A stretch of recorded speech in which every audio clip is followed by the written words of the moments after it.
So count to 10 and go.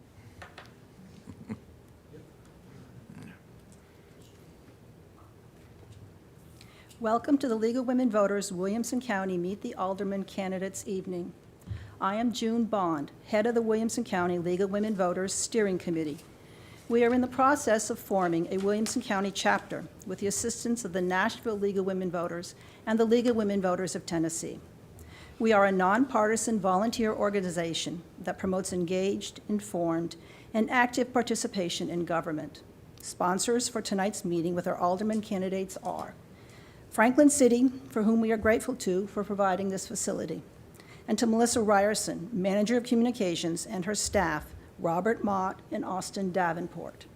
The Williamson Herald newspaper, with thanks to publisher Derby Jones, and Tom Lawrence of WAKM Radio, who we thank for moderating the candidate forum this evening.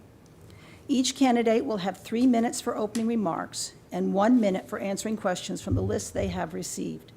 Our timer is Peg McCree, who will be holding up countdown time cards. Please do not applaud or cheer, but hold applause until the end of the program. Now I turn it over to Tom. Thank you, ma'am. 3 minutes. Well, last week we started on the right-hand side of the group, geographically. This week we'll start on the left side of the room. Jason Potts is a candidate for Ward 3 Alderman. Thank you very much. I'd like to thank everybody for allowing us all to be here this evening. This is a great event, and I'm very humbled to be one of the candidates for our city alderman position in Ward 3. Tonight, what I'd like to do is I'd like to share some of the reasons why I'm the most qualified candidate for Ward 3 alderman. And to do so, I've been sharing some facts that I've been successful with over the past 15 plus years here in Tennessee, and specifically in Franklin. One of the things that distinguishes me from several of the candidates is that I'm one of the few that has graduated from the Citizens Franklin Government Academy. And take great pride in that, and had a lot of great experience in learning from all of our directors at the city level, and having the opportunity to partner with BOMA members and the mayor as well. In addition to that, I'd like to share that I've also been part of as a founding member for the Franklin Alliance of Homeowners Associations focused on Ward 3. This came about in partnership with myself serving as an HOA president with some other HOA presidents who needed to gather ideas together on an ongoing basis so that our voices could be heard.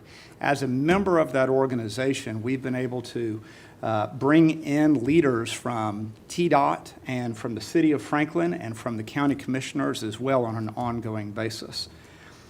Something else that makes me a qualified candidate is that I've served 2 terms as the Maplewood HOA president and also as the vice president, managing our budget and also growing our neighborhood as it has matured over the years. It's been a great experience.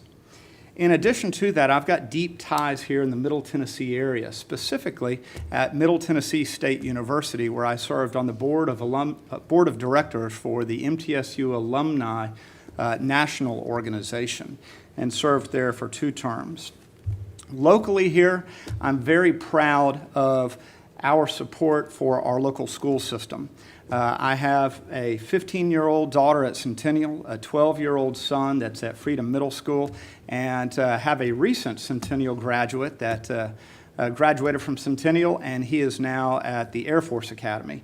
And so we're a very independent family and very mature in that regard. And then the last thing that I'd like to share here is my focus on family. And my wife and I have been married for 20 years, and I'm pleased to say that for 15 of that 20, we've actually resided here in Franklin. So we have very deep roots with the community, with all of our residents, and with business leaders here.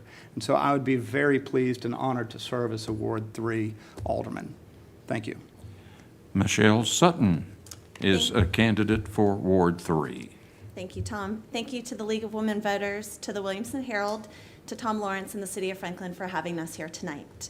I am Michelle Sutton, and I have lived in Franklin for 8 years, and I'm married to my wonderful husband, Donnie, and we have 2 boys, Braxton, who's 7, and Cole, who's 5. First and foremost, I am a daughter of God. I'm a wife, I'm a mom, I'm a businesswoman, a friend, and a neighbor. I work for United Healthcare as a pharmacy product director and have been with the company for 14 years. I've also served on my neighborhood of Ladd Park's HOA on committees or the HOA for the last 7.5 years. I have served with One Generation Food Pantry, sat on the committee for the Franklin Wine Festival benefiting Big Brothers and Big Sisters. I was also a big sister myself for 7 years, and I currently serve on my son's PTA and the Franklin Alliance of HOAs. I am running to serve as a strong and strategic voice for the city of Franklin. I am passionate, and I stand up for the things that I love. Here are some of the things I love: God, my husband, my children, my neighbors, and the city of Franklin. I will always be a listening ear, a bridge builder, and an advocate for what makes the city of Franklin so special. I am running for alderman because I possess a strong calling to serve my community, a desire to be a strong, sure voice for Ward 3 residents and small business owners, and ensure we continue on the path of strong financial footing. My focus will be on 3 areas: responsible growth, building sufficient infrastructure, and forming collaborative partnerships. Franklin continues to be one of America's best places to live, and I firmly believe it is the job of the alderman to protect the health, safety, welfare, and quality of life for all residents and businesses. The current growth rate brings many challenges, which demand we are first and foremost supportive of all current residents that call our wonderful city home. I have heard numbers of 70 to 75% of the new growth in Franklin is coming to Ward 3, and specifically to the south, where I reside and spend most of my time. In my role as Ward 3 alderman, I will always analyze proposed growth and how infrastructure is currently supported or not supported in those areas. I'm committed to exploring solutions that are the best for all Franklin residents. I also pride myself on collaboration and communication and will personally bring more of this and greater transparency to relationships and working with our BOMA, county commissioners, our area school districts, other cities in our county, as well as with our state representatives. Ward 3 residents, I ask for your votes on October 26th so that I can be a strong voice and advocate for you over the next 4 years. I will bring a new passion and energy to the Board of Mayor and Aldermen. I will listen, ask in-depth questions, seek out the facts, and be fair-minded and ask your opinions and suggestions so I may take those concerns and ideas to City Hall as your alderman. Thank you. Gabrielle Hanson is a candidate for the at-large position. I am not just running for alderman at large. I am running to fill the seat left vacant by the incomparable Pearl Bransford. Forever, this will be known as Pearl's seat. I will strive to lead with the same level of integrity and bipartisanship that Pearl did. We all agree that Franklin is an incredibly special community. Because of that, it's important to preserve the recipe that our predecessors have worked tirelessly to perfect so that generations to come can enjoy our natural beauty, the high level of safety, and prosperity that Franklin affords. I was voted the best realtor in Middle Tennessee by the Tennessean last year. I'm the owner of Williamson Real Estate. I've lived here 9 years and call West Haven and Franklin my home. I'm a homeschool mom to a 16-year-old daughter, and we attend Grace Church on Highway 96 behind Hobby Lobby. I am the only candidate running who has had state legislation passed. This year I worked with Senator Jack Johnson to have an LLC bill passed for real estate professionals. This takes the tax burden away from the federal level and shifts that money into your state, local, and county governments. I serve on the Government Affairs Committee with Tennessee Realtors. I was appointed to Sister Cities, Franklin, Williamson County, and I'm a graduate of the Franklin Citizens Government Academy. This election is about the things that matter most to you. Who do you feel most confident is going to answer their phone, truly listen to your issues, and care? Your relationship with your alderman is your connection to the city. I want to ensure your freedom from unnecessary mandates and will work to contain your property taxes. As we face a dynamic shift with 4 new aldermen in this election cycle, keep in mind the decisions made by the Board of Aldermen will be part of the fabric of Franklin for decades to come, some of which can never be reversed. As we continue to be in the global spotlight, please remember the person you elect will be the face of Franklin to the world. I appreciate your vote on October 26th. Feel free to email, call with any questions anytime, 615-205-2511. John Haynes, candidate for at-large alderman. Yes, thank you, Tom, as well as the League of Women Voters of Wilson County.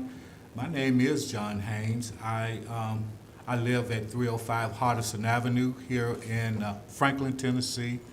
I have been a resident of this city all my life. Was born, raised, went to school here. I have 5 children. All of them are adults now.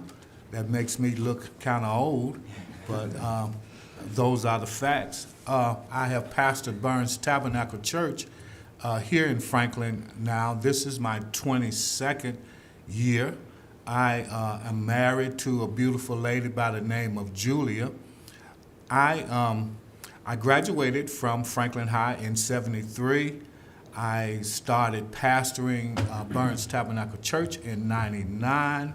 I went through Leadership Franklin. I sat on the board of Community Housing Partnership for about 8 years.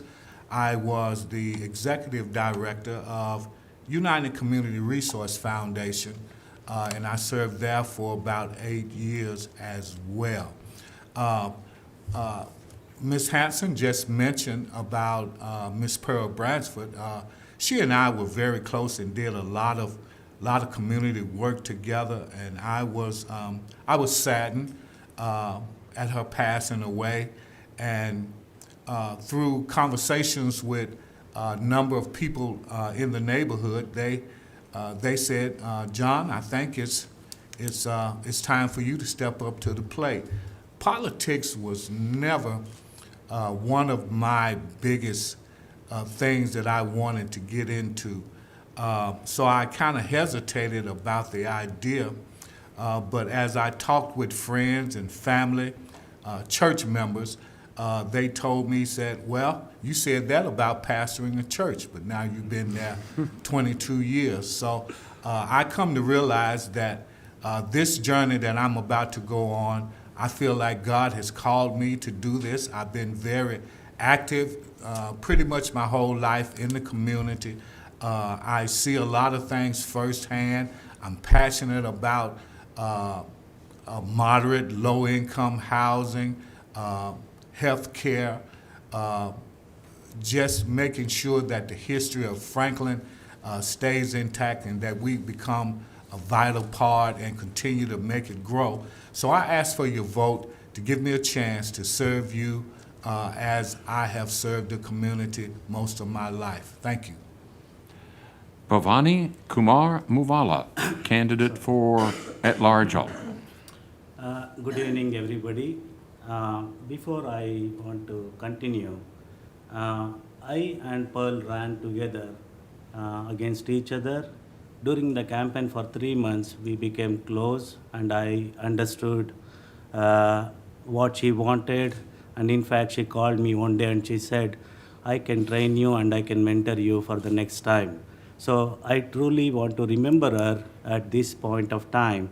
And I would also like to appreciate a few of the members in the Franklin who has done significant job, including John Haynes and Kevin Riggs and Emily Maggot.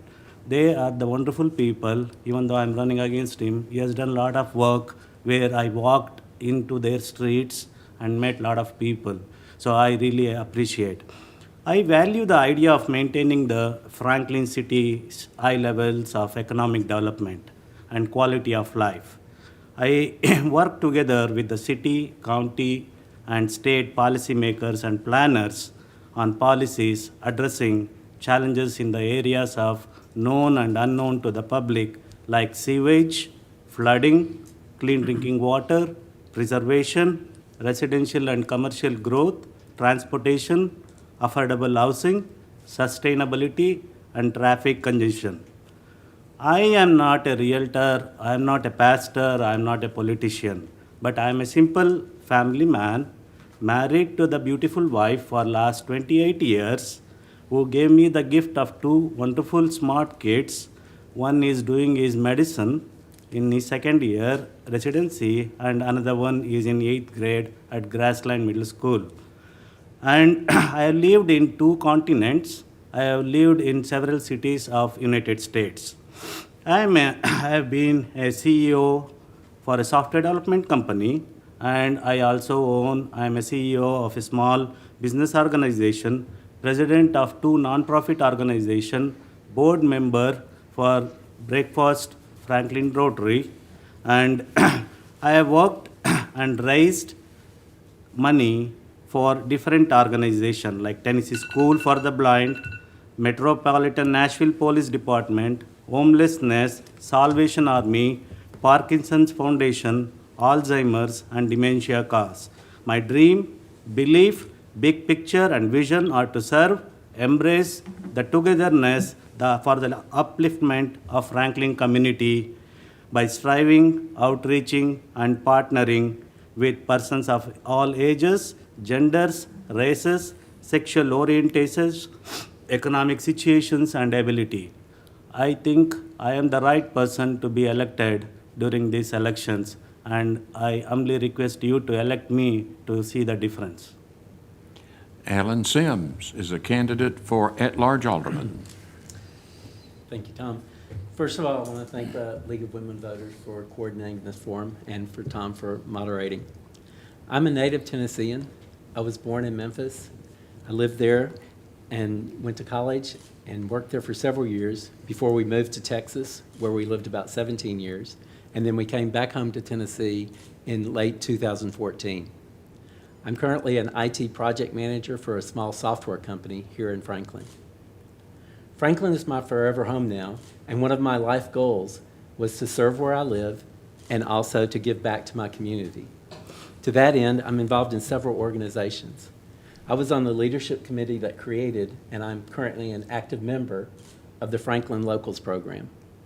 I'm a commissioner for the Franklin Civil War Historical Commission. I'm a board member of the Downtown Neighborhood Association, and I'm an active member of the Downtown Franklin Rotary. In addition, since moving to Franklin, I've been regularly attending the BOMA and other committee and commission meetings that talk about Franklin's future. I've been watching and learning about the city, and I've also completed the Franklin Citizens Government Academy, the Franklin Citizens Police Academy, and the Franklin Citizens Fire Academy. Overall, I'm an optimist, and I see a ton of good here in Franklin. And as a city leader, I want to ensure that we continue to build on that good. When I'm presented with a problem, I won't subscribe to the zero-sum negative solution where you win and therefore I lose. I think, especially here in Franklin, that we can work together and come up with solutions where we all win. Listening with empathy and showing a willingness to compromise with each other are the key aspects to effecting positive, city-improving decisions. I believe through my servant leadership style that I can be a fair and results-oriented representative for all of Franklin. I have demonstrated this leadership style throughout my professional career as an IT project manager, and I think the skills that have made me a successful and effective project manager are similar to the skills that will make me an effective and successful alderman. Leadership, communication and collaboration, analysis and problem solving, negotiation, adaptability, and risk management, to name a few. Many of you may see me in downtown Franklin on Sundays on the corner of 4th and Main near 55 South, interacting with visitors and telling them about Franklin. I am very proud to be an ambassador for the city of Franklin in that way as part of the Franklin Locals Program. I would be honored to be an advocate for all the citizens of Franklin as your alderman. Thank you. 60-second response. You have 7 questions in front of you. I have 8. And I asked permission to ask that 8th questions, and the League of Women Voters gave that permission. Franklin has the best police chief in Tennessee, maybe America. She says there's a suicide problem in Franklin. And for those in this room who have been touched by suicide, I apologize, but we need to talk about it. And since Mr. Potts went first, Michelle Sutton and all of the others, I will ask you, what are you gonna do about it? Well, as one of my pillars being communication, we are going to communicate with area nonprofits and those hospitals and people that are familiar with suicide and what to do about it. So we would have meetings about it, we would communicate about it. It's really important for me to sit down at the table face to face with people and have these conversations because it is important, specifically with our young children and high schoolers that somehow don't have or sometimes don't have a place to go. So it's really important for me that they have a place to go and we talk about that and find out solutions to those problems. Gabrielle Hansen. As the mother of a teenager, I know we all put up with drama. You never know what's real and you don't know what's made up. Some of my daughter's friends have walked that path of suicide. I'm eternally grateful to a program called Rolling Hills, which is a fabulous inpatient facility and also an outpatient. Several of her friends have opted for the outpatient, and it's amazing how many area students are enrolled in it and the skills they equip these children with and adults to cope with whatever the issue is that feels so insurmountable that it's not worth living anymore. I would love to see that Rolling Hills program rolled out into the schools and into the community so it isn't just a private opportunity. John Haynes. I've seen at firsthand a number of suicides here in Franklin, and being a pastor, I tell you, it strikes me real deeply. I've come to find out that because of a lot of people not understanding the problems and situations that some of these, not only just young people, but elderly people as well, they alienate themselves and have nobody to talk to or to help them to figure out their problems.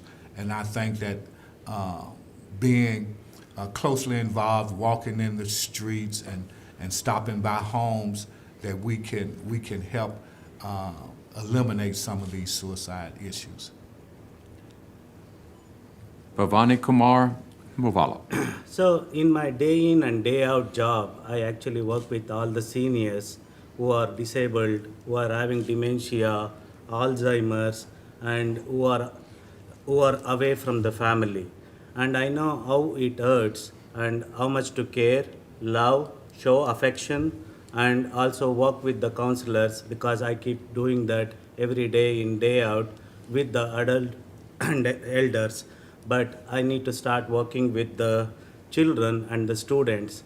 And recently with Franklin Breakfast Rotary, we had the program from Rolling Hills, whatever Gabriel mentioned, and our mayor, Ken Moore, as is working with a lot of organizations with the city, and I would like to be a part of it, and I would enhance my skills and time and dedicate myself towards that to prevent any suicide, whether it's elder or adult or kid. Alan Sims. I was going to mention the same thing. I believe the mayor has started an initiative with Franklin Tomorrow to help train people how to recognize the signs of suicide and perhaps the triggers that would start suicide. I think it's really important that we all learn that and recognize that and be able to jump in. Another thing that I would like to do is make sure that we're being as inclusive as possible and make sure that people do feel valued and worth something here in Franklin. All of the citizens of Franklin have something to give to Franklin. And we need to just make sure everybody understands that and realizes that. I would just like to give hugs if we could do that, but I think we can't do that right now in downtown Franklin. Jason Potts. Yes, sir.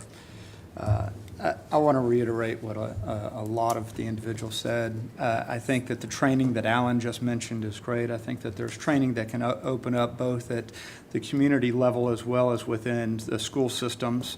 I think that John had some great ideas as far as being there and working with the young people. Those are great things. The counseling, the outreach, the school programs.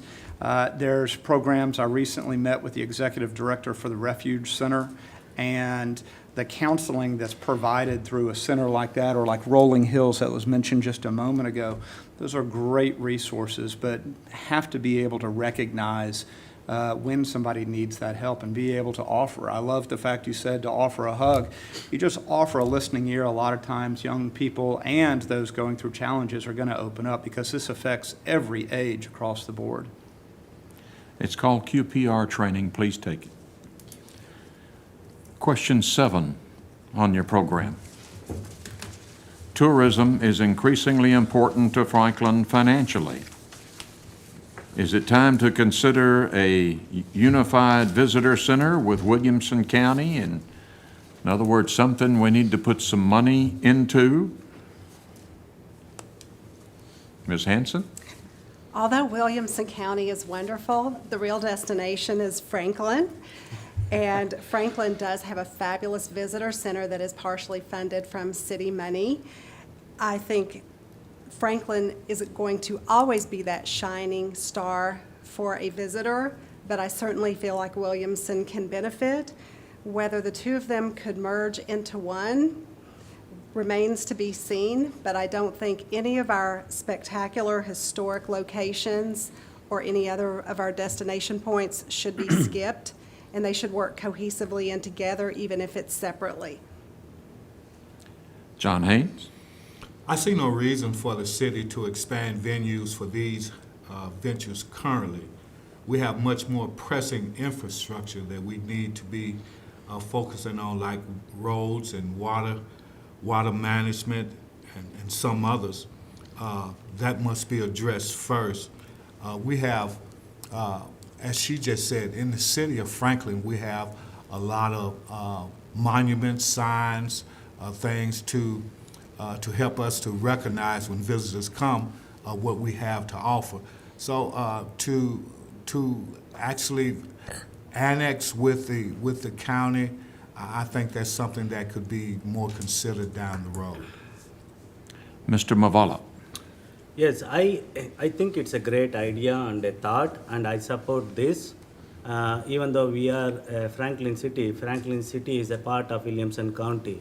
So when we beautify Franklin City, we also beautify Williamson County, where our kids go to the school. Even though I support this, I would like to work with nonprofit organizations and corporations to develop few more additions to these venues where family gatherings can occur and visits can happen, people can travel, because the travel and tourism is the main or one of the main revenue flow for the Franklin City. And we can improve the Franklin City revenues as well as the Williamson County revenues. Mr. Sims? I think it's key to reach out to subject matter experts and get their insights and information. So I did reach out to the Director of Business Development for Visit Franklin about this particular issue. She told me several really interesting things. Probably some of you people remember, but initially our visitor organization was called Visit Williamson. Now, of course, it's Visit Franklin. And it's because of what Gabrielle said. Franklin is the driver for tourism in this area. Our historic downtown is a tourist destination. She also explained to me that it's much harder to market to a county than it would be to a specific city or specific location like Franklin. And she emphasized that right now the entire county is represented, and promoted through Visit Franklin. It's in their job description to promote Williamson County as a whole. So while I can appreciate the possibility of maybe some cost and synergy by having a large centralized center, I'm assuming outside, away from downtown, I don't think we really want our visitors to just hang at the visitor center. I think the real goal of a visitor center is to provide enough information to pique the visitor's curiosity and make them want to physically go to the location and experience it themselves. Mr. Potts? I think that there's a great book out there, and it's a really good, thick book called 1,000 Places You've Got to Visit Before You Die in the United States. And Franklin is on the list, and it's Main Street that's there.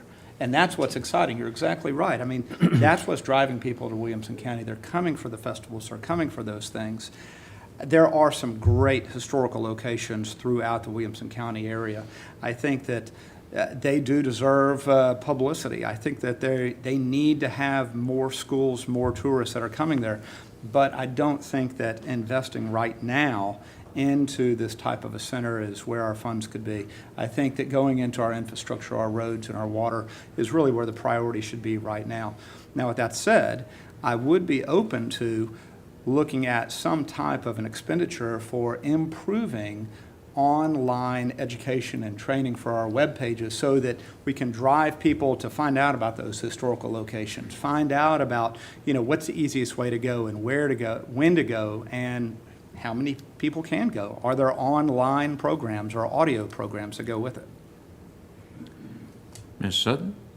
So as someone who was married at the Carton, I have a really special place in my heart for the historic places in and around Franklin, and I think everyone should take the tours. Could Visit Franklin be incorporated with the county? And if so, would the other 5 cities need or want to be included since they're all within the county? There's some questions I believe that need to be answered.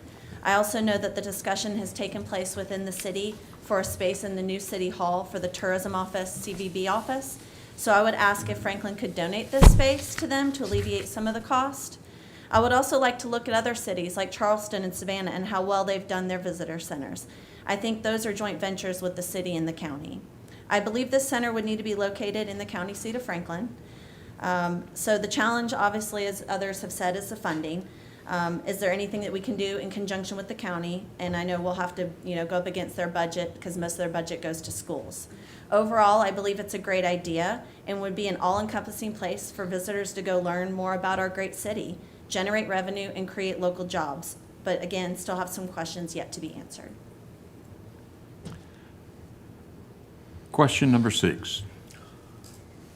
I did ask you that question, didn't I? Me? Ms. Hanson, yes. No, you didn't, but I'll be glad to answer it. No, I'm sorry. Oh, you asked me about. I'm an old man and I can't You asked me the remember tourism if my question, shoes yes. are brown or black right now. Purple. One of these. Question number 6 sounds like such an innovative question. It sounds daring and new. It's not at all. What is your view of incorporating the Franklin Special School District into the county school system? The Chamber of Commerce undertook that in 1990. I'm not going to tell you how that came out, obviously how it came out, but I'm not going to tell you the reason why, because it made sense. I'm going to go with a question just like it is. John Haynes, you get that one first. I get it first. All right, as a member, if I was a member of the board, mayor and alderman, I would have no jurisdiction over the local school system.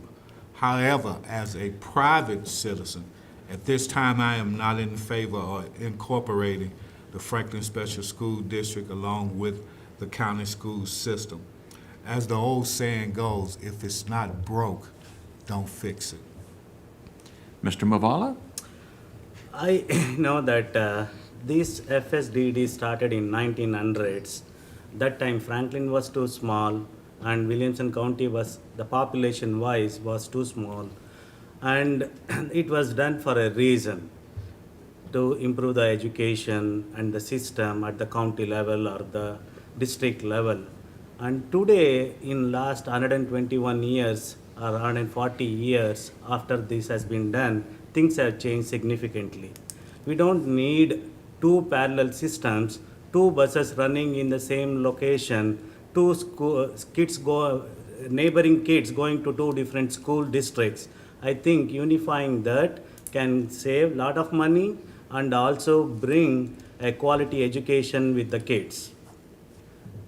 Mr. Sims? I'm going to reiterate John's point. The Franklin Board of Mayor and Aldermen have absolutely no decision-making authority or responsibility for the school systems in Williamson County. So that said, and realizing that as an alderman, I would still have no direct input into any kind of action on this issue, my personal view is we should do whatever is in the best interest for the children of Williamson County and Franklin, their education and their future. Mr. Potts? Yes, sir. I'll reiterate what Alan and John were saying. This is not a BOMA issue. This is actually at the school board level. With that being said, I will share that I am so pleased, and this is one of the reasons that attracted us to Franklin, was the school systems. We have phenomenal schools. All of the schools in Williamson County are probably plus or minus 3 points across the board. Our teachers are phenomenal. My teaching in our family is very close. My mom retired from her school after 28 years. My mother-in-law retired from her school after 35 years. So when we start talking about this, I've got a lot of personal feelings for it, but it's about the kids. That's my primary focus. So Kumar makes a great point about the buses. Where we live in Maplewood, I think there's 3 buses. I'm the bus stop. I love being the bus stop, but I do see 3 buses there every single morning. So I think that there are some opportunities, but again, this is not a BOMA issue, and I appreciate the time. Ms. Sutton? So I'll say it for the 4th time for the people in the back. This is not within our jurisdiction as aldermen. If you'd like me to speak to it as a taxpaying citizen, I will. Currently, the taxpayers are funding 2 different school districts, so there's a ton of duplication that exists. It's already been mentioned, buses. Both schools have staff, they both have boards, they have administrative functions, and the list goes on. Each district has their own strengths and weaknesses. In 1949, the FSSD was changed from a city district to a special district by the Tennessee legislature, and that gave them the power to levy its own taxes specifically for FSSD. If the school districts are ever to go form one district, they must agree to do so, and the FSSD alone has the authority. And a number of years ago, they were only 1 vote away from the decision on their board. So again, they each have their strengths and weaknesses and financial consideration, but merging is not under the city, county, or I believe even under the state jurisdiction to make that decision. Ms. Hanson? I'm going to say I am so grateful that the schools are not under the Board of Aldermen's toolbox list. Hallelujah. I do have obviously personal opinions about our schools, and they are some of the best in the nation. But considering that they are both incredibly powerful tax entities, I doubt that either would want to give up that leverage. It's a question you'd have to ask the Franklin Special School District, but I bet it would lose again by at least 1 vote. We have 23 minutes remaining. And let's cut to the chase. If elected, and Mr. Mavala, you get first shot at this. If elected, you will be involved in the City of Franklin's future plans, Envision Franklin, Connect Franklin, recommending a way for the city to develop. How do these plans match up with your vision of Franklin's future? This is a great question. Thanks for asking the question, and great thought. Both Envision Franklin and Connect Franklin are based on the public inputs, and I go with them. But again, every 5 years you should be able to update it and change it as required based on the inputs of the citizens, and based on the current condition and the future growth of Franklin. I support that we update it and go with it. And I strongly feel and I strongly support the envision, even though it's a document and it's a plan done by the planners of city and the citizen, I support strongly. Mr. Sims? Envision Franklin was adopted in 2017, as everybody knows, with a lot of community input. And it's basically a long-term plan for how we want to see the city grow. The Connect Franklin multimodal major transportation plan was tasked with planning roadways, walkways, and trails and other transportation items with the current land use, but planning for the population growth that we expect by 2040, which is going to be about 134K. So growth is inevitable, and we need to have a plan. Both of these things are plans. As a project manager, I really like plans. The project manager mantra is to make a plan and then work the plan. That's how you're successful. But plans are not static. Plans can be modified, and depending on the length of the project, plans should be modified to keep up with the changing environment. But I feel until you make those changes to the plan, you should stick to the plan. One aspect that I don't see specifically targeted in these plans is preservation, though, and I think that's very critical to my vision of Franklin's future. The historic preservation movement started over 40 years ago and has led directly to the Franklin that we all experience today. So we must ensure that we include thoughtfulness and dedication to our past in our planning for the future. Mr. Potts, sorry. Okay. Sorry, Alan. These ladies will have my hide if I don't. Jason Potts, you got 3 minutes. It sounded good, Alan. So 1 minute, I'm sorry. I could take three. See what I mean? See what I mean? And the clock starts. All right. I like what Alan was saying. He and I are like-minded on this. I enjoyed going through the 2015 Franklin Citizens Government Academy. It was then that I actually had the opportunity to sit down and see the 5-year, 10-year, 15-year plan that took us out to, at the time, 2030, taking us from approximately 42 square miles of Franklin to then adding, potentially by 2030, an additional 38 square miles of Franklin. Growth is happening. How do we best plan for that? Well, we've got our Envision Franklin, and I love the great name because back then it was just the plan. And we've got to be able to look at that. We've got to have our plan, perform the plan, then we've got to pivot, just like we were talking about, and then perform again. And the way that we're going to do this is by properly preparing. And when we're looking at adding to our future, the connectivity is essential. During COVID, we discovered just how important this really is. It allowed us to interact when we weren't interacting. It allowed us to get out and see our great city. So more pedestrian paths, more bike paths, more multi-use paths. We need to review our capital investment program for the city of Franklin. There's a lot of great opportunity right here. And I see the stop sign, so Alan, I'll stop. Ms. Sutton? So I fully endorse the end goal to guide the type of high-quality, vibrant, and sustainable development prescribed by Envision Franklin. I commend the tremendous input, feedback, and expertise of the City of Franklin leadership, staff, and the many residents, myself included, that gave their input for Envision Franklin and Connect Franklin. However, as we've stated, with any plan, they change, and I think we've all been aware of and used to change, especially in this last 18 months. I know the city is fully engrossed with the changes to the urban growth boundary, which I've been involved with up until this point and will continue to be highly engaged.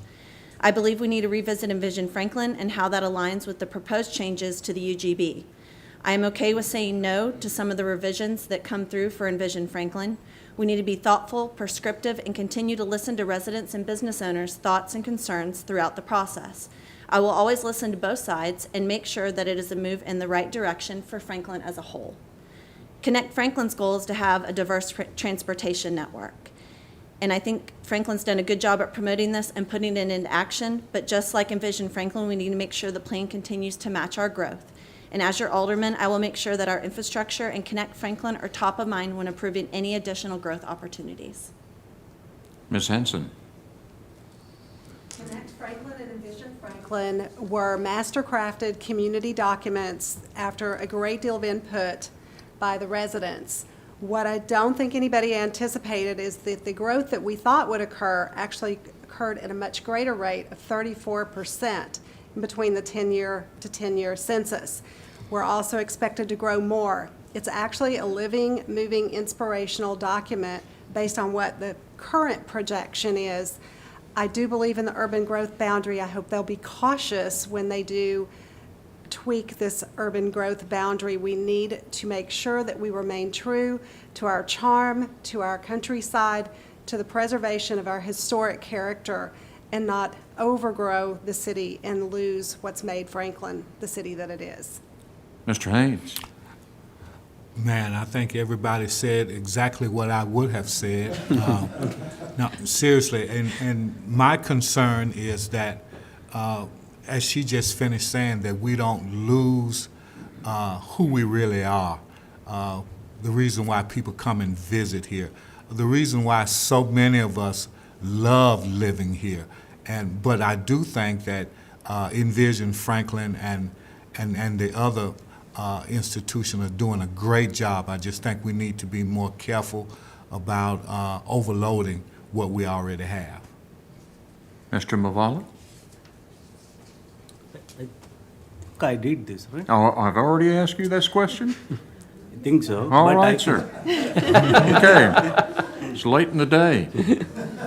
I can go once again. No, you don't. They cut me off.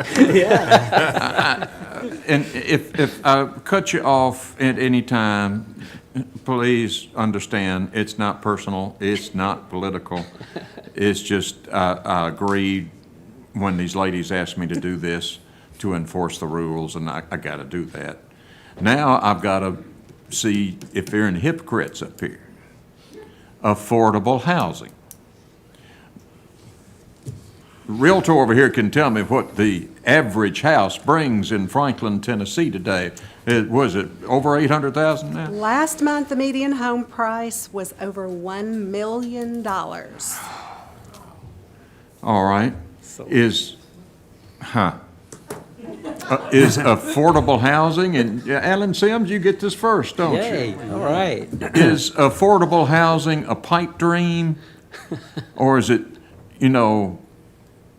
leadership has talked about affordable housing for 20 years. And we're still talking about it. And the average house in Franklin now costs more than $1 million. Wow. That was sold.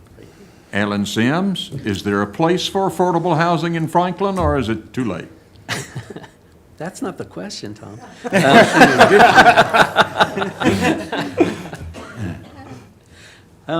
I think it's important, I'm going to start a little different. I think it's important to define what we're talking about here. I've heard it's hard to come up with a good solution when you haven't completely defined the problem.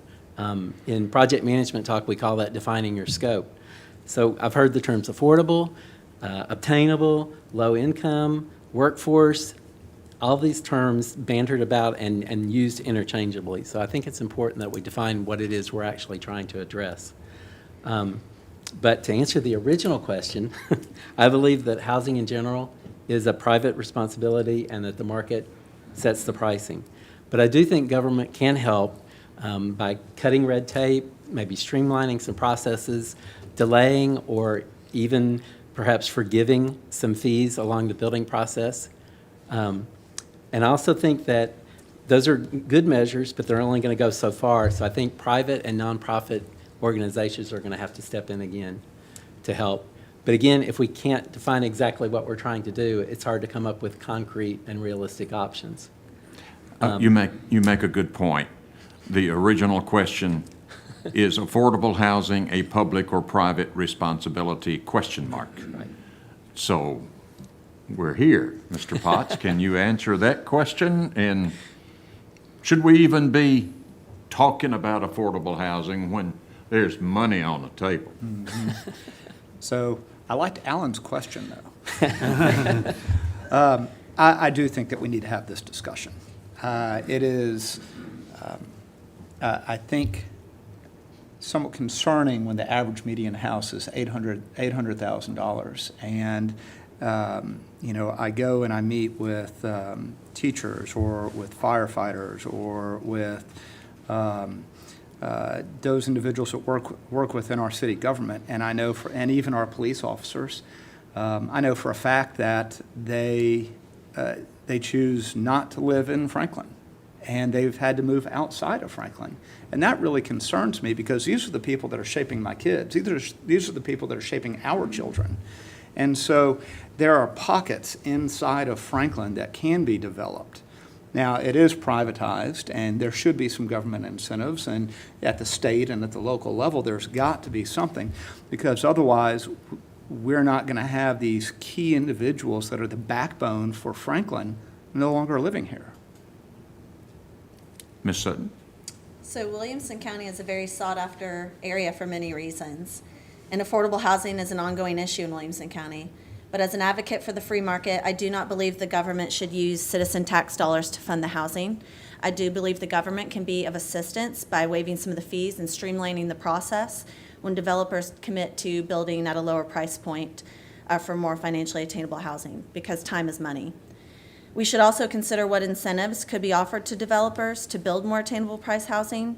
And I think we need to start having serious dialogue with local officials, real estate agents, and experts and residents.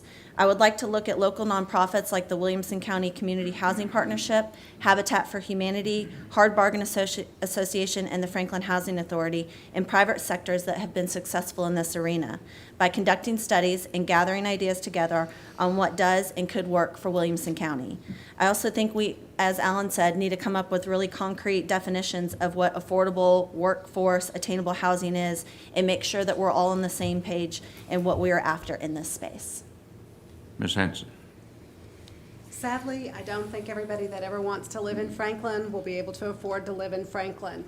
What I do think is there are enough fabulous housing-related not-for-profits and enough people with a big enough heart and steadfast determination in this community that we can work with developers, we can work with landowners, and we can work with the city to incentivize everybody to participate, possibly through some sort of an endowment, to create something that's a more approachable housing value. We're never going to have many, we just don't have that much space, but we could begin to make a little bit of a dent and give some people an opportunity and let their dreams come true of living in Franklin. John Haynes? This is one of my key issues, and I totally agree with pretty much what everybody else said. So what is affordable? We talk about the teachers, the firefighters, the policemen, but then there are other people at a lower standard than that have spent their lives here in Franklin, born and raised, and now they're not able to afford to live here. To me, that's ridiculous. I think that with all the collaborations with the government as well as with the nonprofits, that there is a way that we can deal with this situation and not push the people that love and was born and raised in this city out. Mr. Maval? As we all know that this is a free market economy, and neither the realtor nor the government controls the prices of the home. And I do have great respect towards the teachers, policemen, and other public servants. And if you take the percentage of population who work in these industries and the rest of the population, how do we fix these rising values, right? I don't think the government should get involved in annexing this affordable housing or getting involved in this low-income development or anything. The way the government can encourage and support in the form of subsidies from federal, state, and local governments. Recently, Franklin City received some money towards this particular low housing creativity. And we can also create affordable housing trust fund via bond solutions and offer incentives, tax breaks, relax zoning. And this should be a private and some other organization which can come in and help us. Thank you, sir. My clock says we've got 7 minutes. May we change the rules and you answer the next question in 30 seconds? Okay, Can you do that? We'll try. depends on what it is. Let's see. We start with you, where we originally started. That's convenient. Will the ongoing water reclamation project adequately provide for future development? I think this is a great step in the right direction. I think that the city leaders have done a phenomenal job of preparing the city for where we're about to be as far as our water needs. However, I'm already thinking 30 and 60 years out from now, having looked at what happened in Atlanta and what happened in Chattanooga and other areas of the country, recently in Arizona, regarding the need for water. I think that the city can always continue this conversation and improve. Michelle Sutton? It's my understanding from watching the Alderman Forum last week, watching the public hearing about Taproot Farms, and speaking with residents and groups like the Harpeth Conservancy, that the project will not provide for future development. The city has launched a $3 million study and is doing a pilot for more sewer capacity in Ward 3, the ward that I will represent, and upriver of the city drinking water plant, and there are several options for the city to consider. I am dedicated to finding out from engineering and staff what this means and what we need to do to prepare for the future ahead of any new development. I want to make sure that our infrastructure provides for the health, welfare, and safety of our Franklin residents and business owners. Ms. Hanson? We've had wise growth from the leadership of the city of Franklin and Williamson County. They know what the boundaries are, they know what the limits are. We know also that we can do a bond initiative to pay for whatever growth that we need if it's feasible. We don't want to taint our Harpeth River to where we no longer have a recreational access point of a beautiful, pristine river. There's many things to consider, but I do think that we have a lot of work to do before we continue to grow, especially on the south portion of Franklin. John Haynes? Yes, right now we are still in the process of building the water reclamation facility. I'm not sure if the ongoing water reclamation project will adequately provide for the future development. But to be just honest, I do not think anyone can be sure. There are a lot of variables in these complicated equations. Those calculations were made based on projected, estimated future growth. However, as an alderman at large, I would get a say in the timing and sizing of one of all the variable future developments. Mr. Mavala? By speaking to the experts and the planners and the people who are running this particular program, I understand that currently whatever the capacity the city is having, and based on the current growth, it is 100% exhausted or whatever it is, or getting closer to it. In order, if there is going to be a future growth, future development, I think the new communities that is coming up, the city should say each community should have their own reclamation facilities and they should make it mandatory. Alan Sims? Yeah, so from what I understand, that it will not take the capacity for future growth right now. But just like in any project, that's a risk that was identified, and the city is taking some mitigation actions right now. One thing that the water department is doing is investing in CIPP, which is cured in-place pipe. It's the lining of the sewer water, or the water mains, and the service laterals to houses.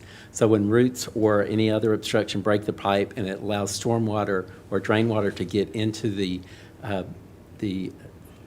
collection system, that will increase the flow into the treatment system, and so we'll have less capacity.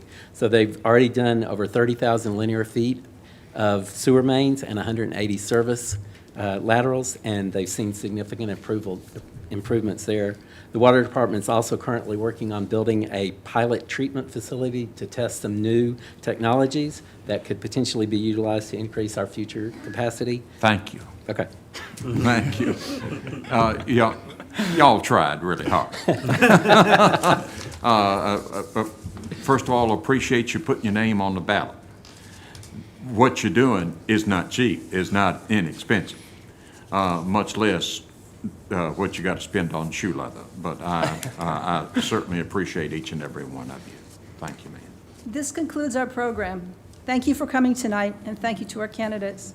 This program can be seen on the City of Franklin Facebook page, on Franklin TV, and on Williamson County TV. Good night.